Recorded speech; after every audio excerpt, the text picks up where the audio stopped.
कल की क्लास में कलर कोड सेल सब बता दिया था। थोड़ा सा रिकॉल करते हुए सेल बताया था कि एक ऐसा डिवाइस है जो इलेक्ट्रिकल सर्किट में यूज करते हैं जिससे कंटिन्यूअस करंट का फ्लो होता है और ये केमिकल एनर्जी को इलेक्ट्रिकल एनर्जी में कन्वर्ट करता है। ठीक, तो इसका सिंबल बताया था प्लस माइनस।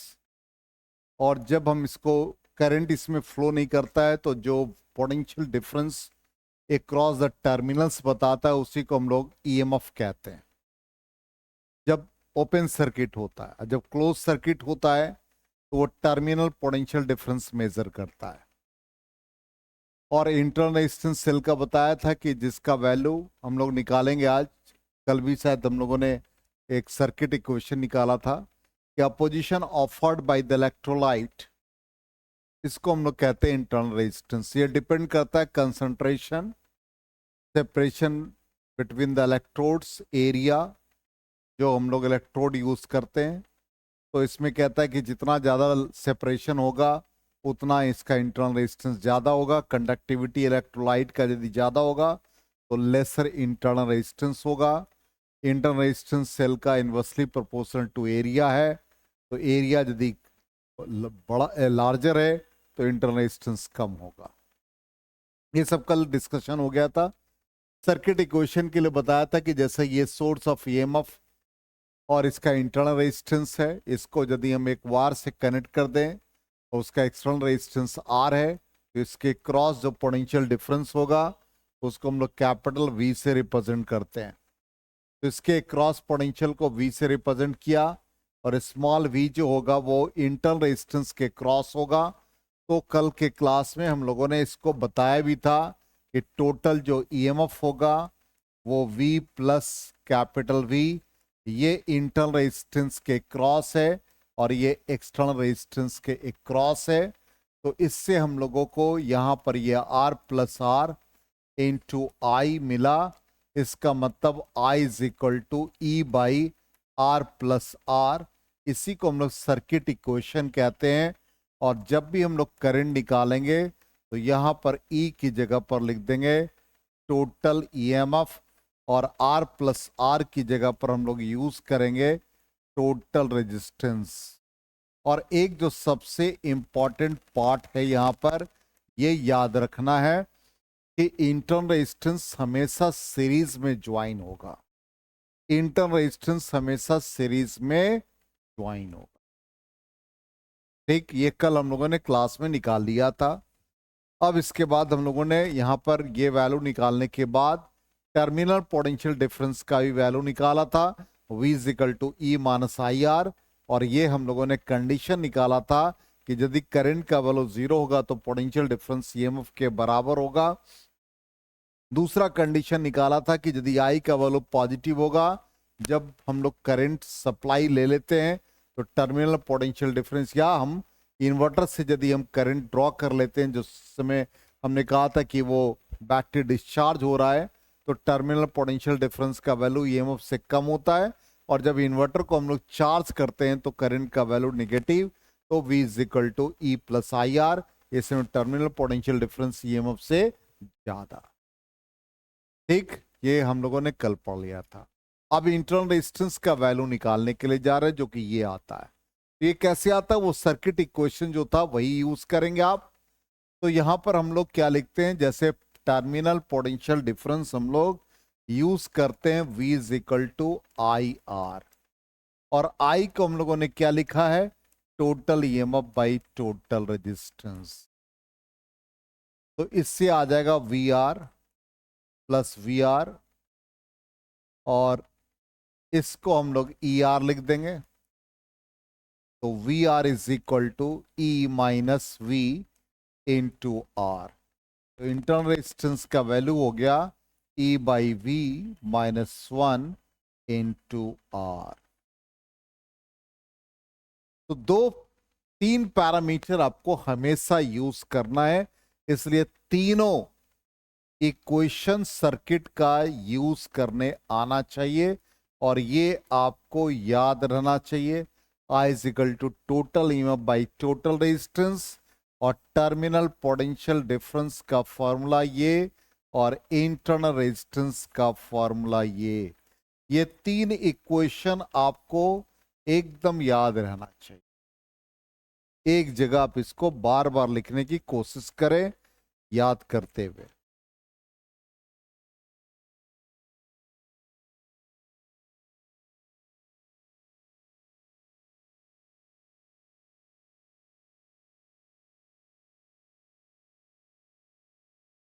आप कहाँ थे सर? नहीं वो तो ठीक है, तो मैसेज कर दिया उसके लिए बहुत बहुत धन्यवाद, लेकिन कहाँ थे?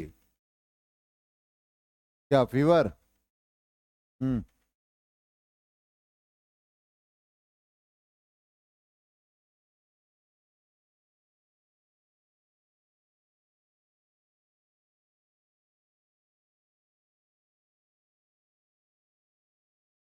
हो गया, नोट कर लिया?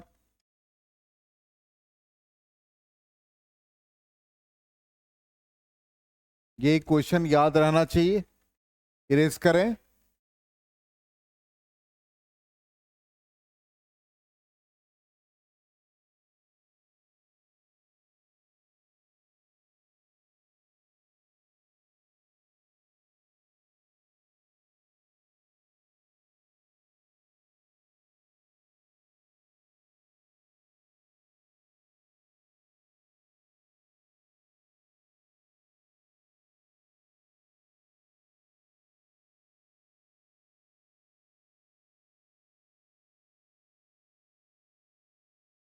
चलिए अब यहां पर हम लोग ग्रुपिंग ऑफ सेल्स में आएंगे। तो सेल्स यहां पर सीरीज में कनेक्ट है। ये थोड़ा सा एरर है, इस एरर को हम रिमूव कर दे रहे हैं। यहां पे ये E1 R1 है, ये E2 R2 होगा। सर्किट ड्रॉ करेंगे, लिखेगा ग्रुपिंग ऑफ सेल्स, टॉपिक का नाम सेल्स इन सीरीज। पहला है E1 R1 ड्रॉ करें, ए बी के क्रॉस, फिर E2 R2 बी सी के क्रॉस। ये कैलकुलेट करना पड़ेगा, आज वही ग्रुपिंग सेल्स पढ़ाएंगे।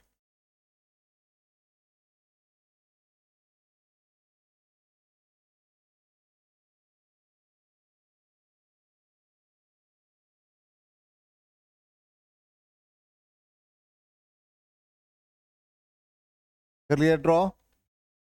अब इसका इक्विवेलेंट सर्किट भी बनाएंगे, इसको इक्विवेलेंट सर्किट कहेंगे, और करके हम लिख दे रहे हैं। इन दोनों का जब इफेक्टिव वैल्यू निकालेंगे तो ये हमको देगा इक्विवेलेंट ईएमएफ, और ये वैल्यू देगा हमको इक्विवेलेंट रेजिस्टेंस, ये ए और सी। अब हम लोग फॉर्मूला यूज करेंगे, terminal potential difference V is equal to E minus I R. अब ए से बी के बीच, ए से बी के बीच तो VA माइनस VB लिखेंगे। EMF की जगह पर लिख देंगे E1 माइनस, करंट सीरीज में कांस्टेंट रहता है I, रेजिस्टेंस R1। पहला इक्वेशन आ गया। अब आ जाओ एक क्रॉस BC, तो B माइनस सी क्या लिखेंगे? E2 माइनस आई R2।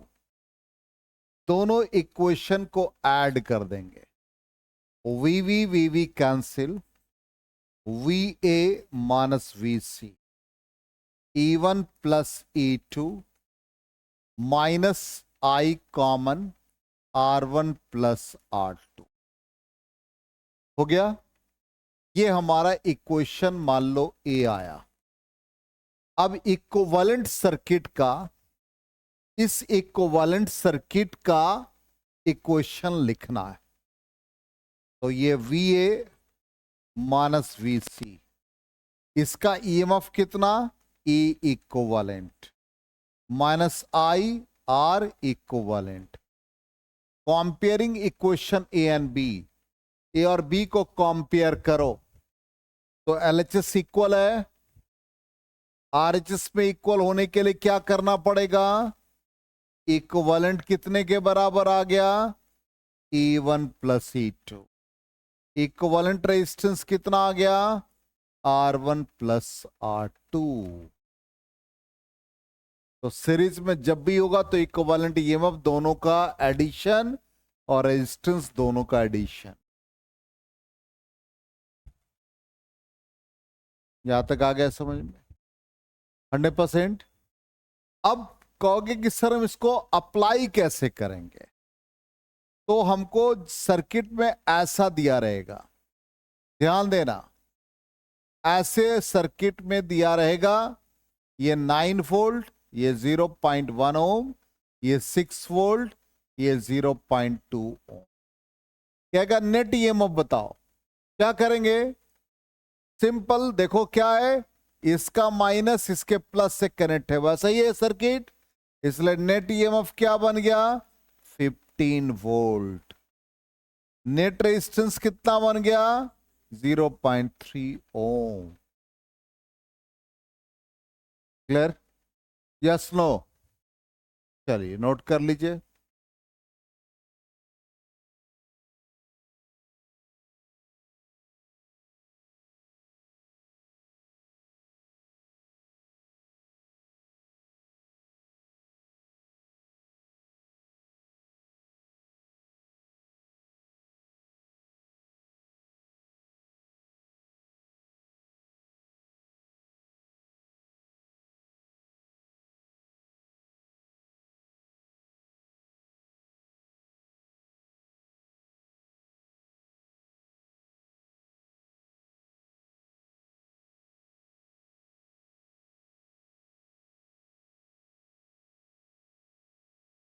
हो गया,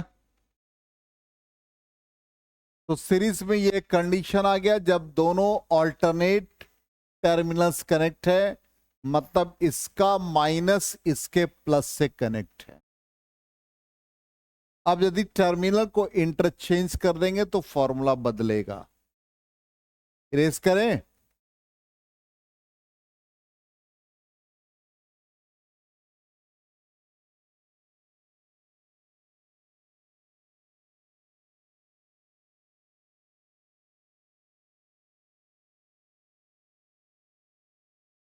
हो गया, तो रिजल्ट देखो, इक्विवेलेंट और फाइनल रिजल्ट यही आया। अब दूसरा पार्ट क्या कहता है, दूसरे पार्ट में देखो, तो यहां भी थोड़ा सा एरर है, दूसरे पार्ट में यहां E2, यहां भी वैसा ही है R2। गौर से देखो, इसका पॉजिटिव इसके नेगेटिव से मिल रहा है ना, देख लो, अरे टर्मिनल उल्टा हो गया, नहीं, इसमें थोड़ा सा चेंज करना होगा। ये इनफैक्ट देखो हम इसको हटा दे रहे हैं, कंफ्यूजन हो जाएगा, ये टाइपिंग मिस्टेक है। हाँ, अब सर्किट ऐसा है, हम इसको हटा ही दे रहे, सीरीज का जो पार्ट है ऐसा है, ये तो कंफ्यूजन होगा। अब ऐसा सर्किट है,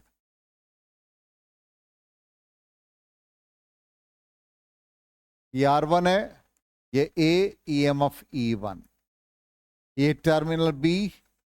अब यहां से जो दूसरा सप्लाई है, इसका टर्मिनल ऐसा है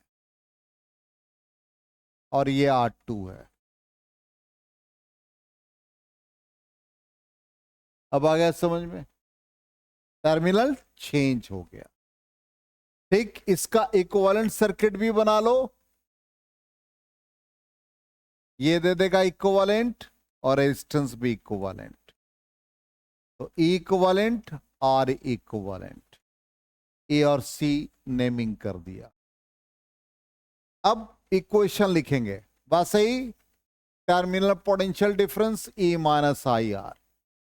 तो ए बी का इक्वेशन लिखो, क्या आ गया? E1 minus I are one. दूसरे वाले का लिखो वी बी माइनस वी सी। क्या इसका सप्लाई देखो यहां माइनस से है, इसलिए क्या आ जाएगा? Minus E2 I R two. दोनों को ऐड करो, वी वी कैंसिल, क्या आ गया? V A minus V C. E1 minus E2 minus I common ले लो, R1 प्लस R2 होगा।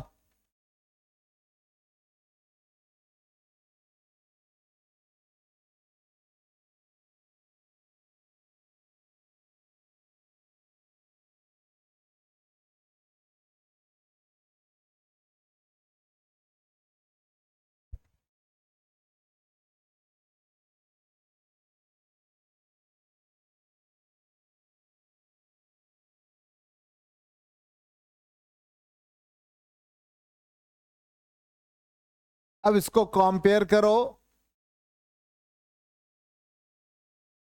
इससे, E equivalent minus I are equivalent. Compare करोगे तो E इक्विवेलेंट क्या आ गया? E1 minus E2। R equivalent क्या आ गया? R1 plus R2।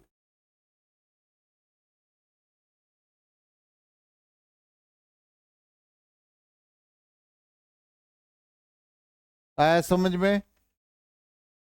अब इसका एग्जाम्पल देखो, इरेज करें इसको।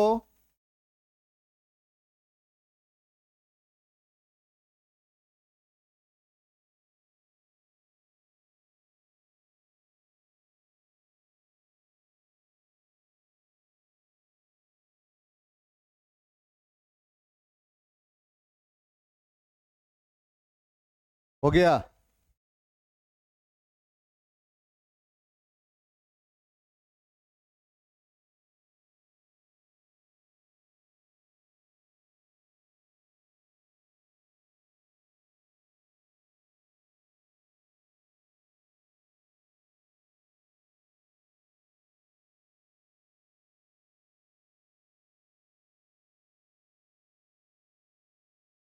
अब यहां पर इरेज कर रहे हैं और क्वेश्चन ऐसा आ जाए, आपके पास जवाब होना चाहिए।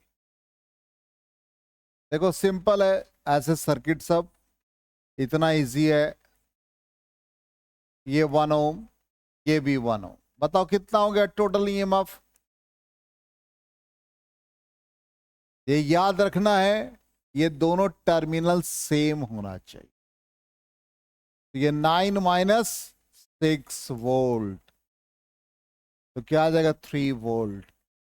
और रेजिस्टेंस कितना आ जाएगा इक्विवेलेंट? 2 ओम।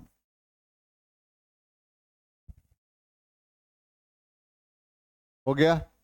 तो सीरीज का दोनों पार्ट अपोजिट टर्मिनल और सेम टर्मिनल।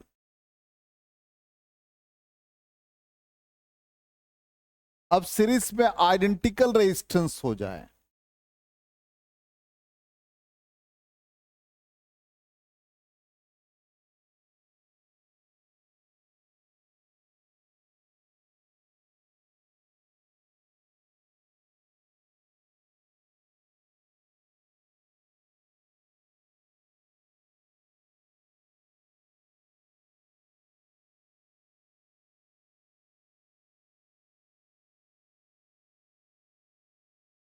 हो गया? तो हमने कहा कि सीरीज में आइडेंटिकल रेजिस्टेंस हो जाए तो कैसे हम लोग ट्रीटमेंट करेंगे। तो ये तो जो एरर था सर्किट में छोड़ दो, रिजल्ट ये देख लो। सर्किट का एरर तो हम रिमूव कर दिए, ठीक है। चलो अब देखो ध्यान से, अब यहां पर ये आइडेंटिकल ईएमएफ कनेक्टेड है, देख लो आइडेंटिकल है, ठीक। सबका ईएमएफ ई, सबका रेजिस्टेंस आर, इसको सप्लाई से कनेक्ट कर दिया। अब क्या रिजल्ट आएगा? तो हम लोग सबसे पहले टोटल ईएमएफ निकालेंगे। तो अभी क्या सीखा, सीरीज में ईएमएफ ऐड हो जाएगा, तो बहुत सारे ई प्लस ई कहां तक जाएंगे, एन टाइम्स, नॉट इंफिनिटी, तो ये एन ई। उसके बाद आ जाओ total internal resistance, total internal resistance बताओ क्या हो जाएगा, R plus R up to N times,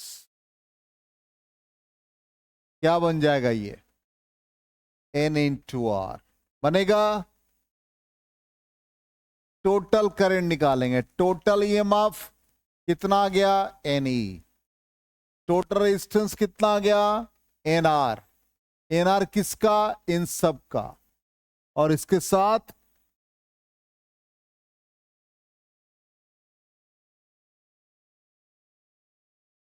हाँ बोलो, कोई काम है क्या, चलो दरवाजा लगाओ।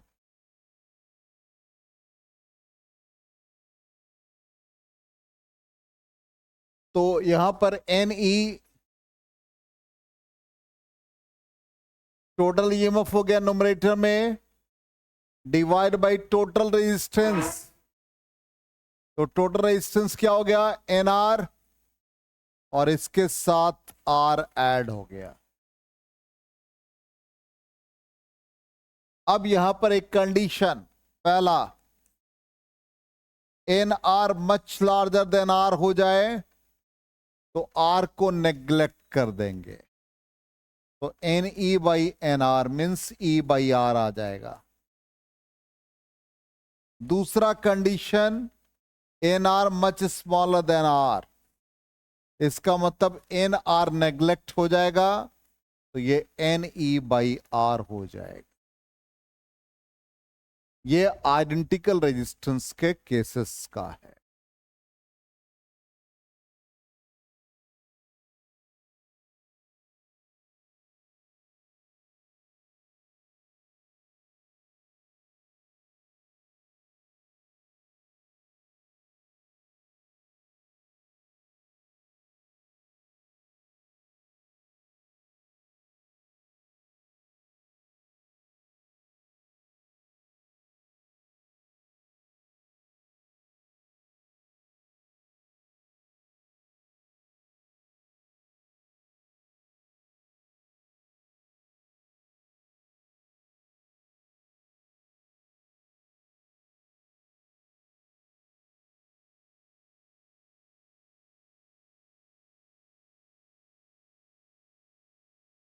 हो गया,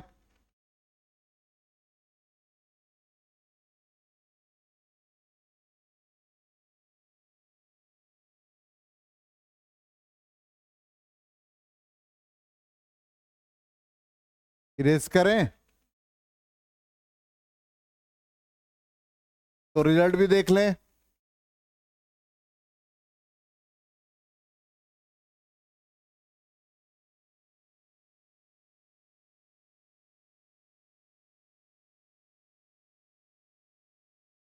तो इसका रिजल्ट देख लो क्या आ रहा है, करंट आई का फ्लो हो गया पोटेंशियल डिस्क के cross, N E by N R plus R, और ये कंडीशन आ गया।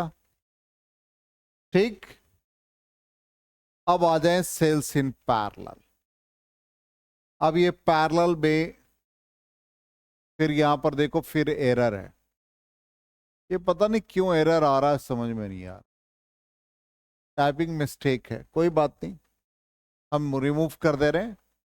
ये E1 है, ये ईएमएफ E1 है, ये रेजिस्टेंस R1 है, ये E2 है, ये रेजिस्टेंस R2 है।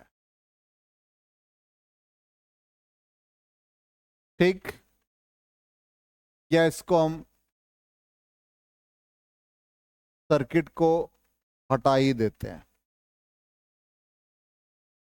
और हम अपना सर्किट बना देते हैं, नहीं तो कंफ्यूजन होगा। ये ईएमएफ E1 है, ये रेजिस्टेंस R1 है, ये ईएमएफ E2 है और ये रेजिस्टेंस R2 है। ठीक, इससे करंट I1 का फ्लो हुआ, इससे I2 का फ्लो हुआ और ये I हो गया। इस टर्मिनल को A मान लिया, इस टर्मिनल को B मान लिया, इसका इक्विवेलेंट सर्किट बना दिया। ईएमएफ इक्विवेलेंट, रेजिस्टेंस इक्विवेलेंट, इसको इक्विवेलेंट ईएमएफ कहेंगे और ये टर्मिनल ए और बी लिख दिया। अब यहां पर हमको फिर वैसे ही निकालना है, क्या? नेट ईएमएफ और नेट रेजिस्टेंस। तो सबसे पहला हम लोग फॉर्मूला लिखेंगे V A minus V B. क्या हो जाएगा? E1 minus I1 R1। हम इससे निकालेंगे I1 का वैल्यू और V A minus V B को हम सिंपल वी ए बी लिख देते हैं। E1 minus I1 R1, then I1 R1 is equal to V A B, या सिंपल ऐसे लिख देते हैं E1 minus V A B. इससे I1 का वैल्यू निकालो तो E1 by R1 minus V A B by R1। Simple calculation है, करते चलो मेरे साथ, बाद में नहीं, साथ के साथ।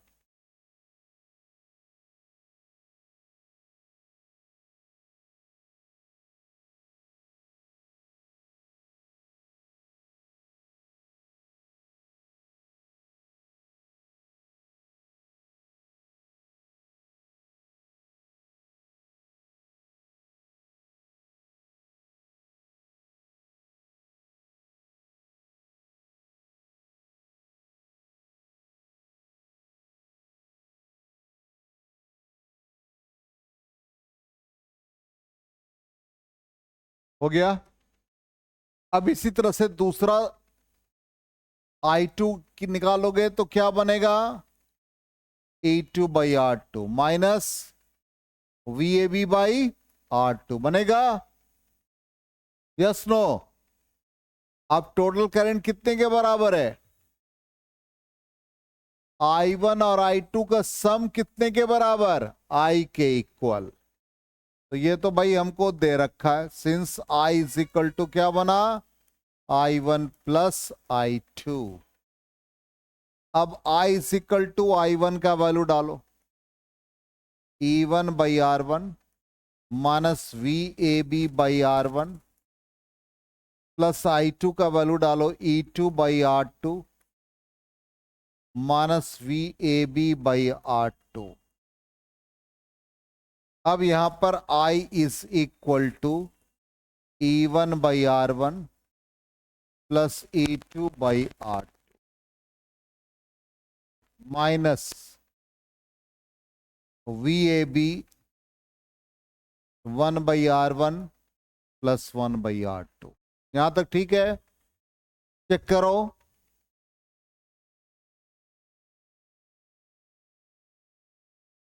ठीक है यहां तक?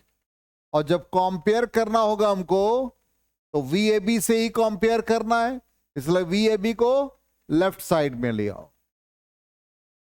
तो वी ए बी वाले पार्ट को लेफ्ट साइड में, तो 1 by R1 plus 1 by R2 is equal to, अब राइट हैंड साइड में क्या आ गया? E1 by R1, E2 by R2 और ये minus I। V A B R1 R2 R1 plus R2, ये हो गया R1 R2 और ये E1 R2 plus E2 R1 minus I। बोलो, सिंपल एलसीएम लिया और कुछ नहीं किया, एकदम इजी वे में हम बता रहे हैं। अब यहां से R1 R2 कैंसिल हो जाएगा तो इसे मल्टीप्लाई हो जाएगा,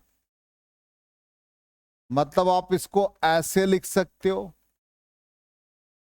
E1 R2 plus E2 R1 minus आई R1 R2 ऐसे लिख सकते हो, चेक करो।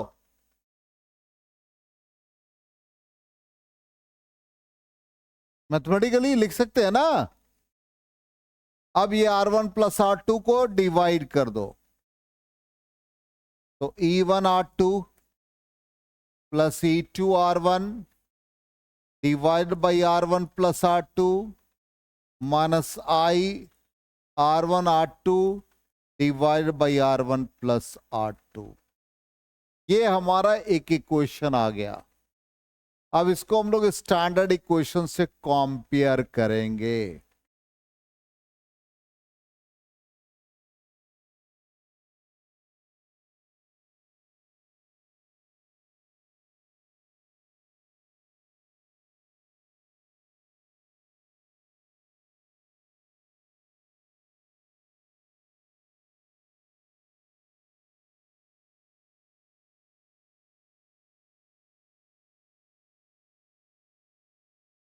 हो गया।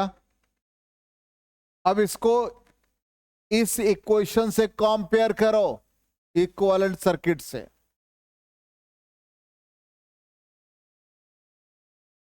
ये इक्वेशन हो गया, इसको ए मान लो, इरेज करें। अरे इधर वाला करें,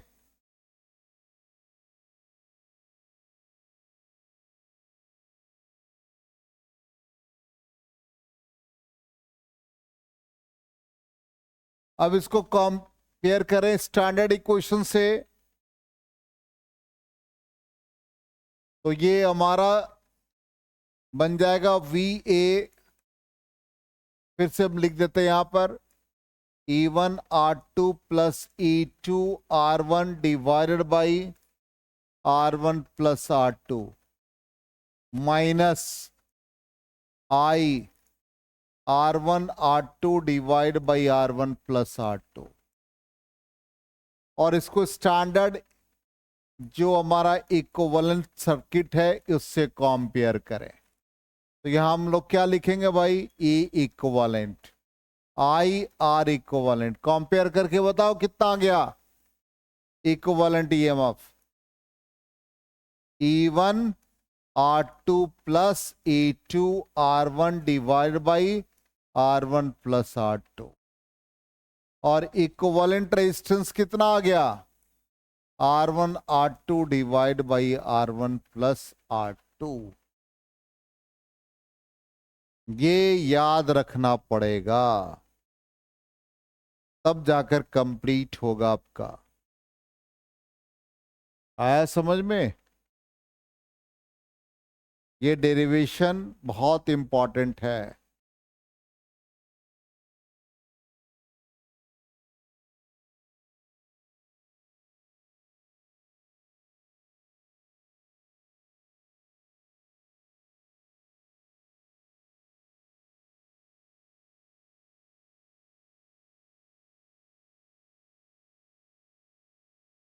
आ गया समझ में? यहां तक कीजिए, नेक्स्ट क्लास में आगे बढ़ेंगे। थोड़ा होमवर्क करते रहें तब होगा, नहीं तो सिर्फ